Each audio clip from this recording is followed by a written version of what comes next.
Hi, good evening, family and friends, brothers and sisters. Our verse for today is from Matthew chapter 26, verse 38, and it reads, "And he said to them, the sorrow in my heart is so great that it almost crushes me. Stay here and keep watch with me." So, when reading this verse, especially today that it's Holy Thursday, that's the time when Jesus had his Last Supper with the disciples.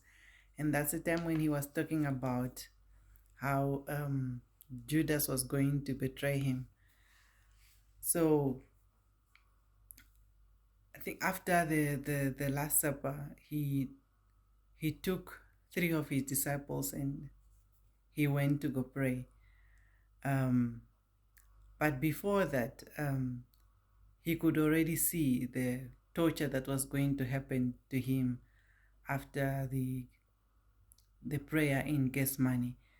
So he could see the insults, the beatings, the lashes, the thorn crown that they were going to put on him, and him being God. But we must also remember that he was in a physical body, so the flesh was weak at that point, and being weak after seeing all these things what was going to happen, that's where he had this sorrow.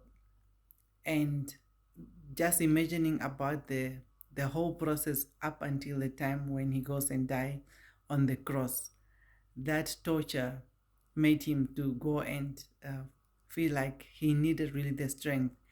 And as he was going to go and pray, he asked his disciples to stay watch so that they don't fall into temptation. But as he goes and he prays, he comes back, he finds his disciples are asleep, and he wakes them up and he tells them, just keep watch with me.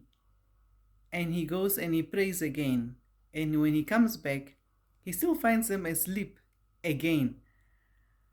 I mean, you are trying to imagine now, how is this possible? I think before the Last Supper, even Peter said that before Jesus could wash their feet, Peter said that Jesus didn't need to wash his feet. And after he said, no, if I don't wash your feet, you won't be part of me. Then he said, okay, in that case, wash my whole body. So that makes that whole experience now coming back, flashes coming back, like this is a person that said is not gonna leave me. And yet they are the same people that are falling asleep when I need them the most. So I feel like that's the pain that he was feeling. But that is my opinion, going through this and trying to reflect what was going through Jesus' mind up until the time when Judas came and betrayed him with a kiss.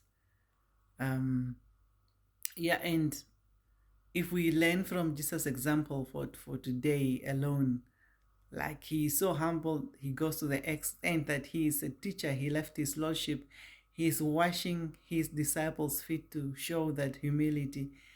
And after that, he goes and he prays and he's seeing everything that's going to happen, how Peter's going to deny him 3 times, how the other disciples just scatters and none of them were actually close to him, except when we get to hear about John being close to Mother Mary.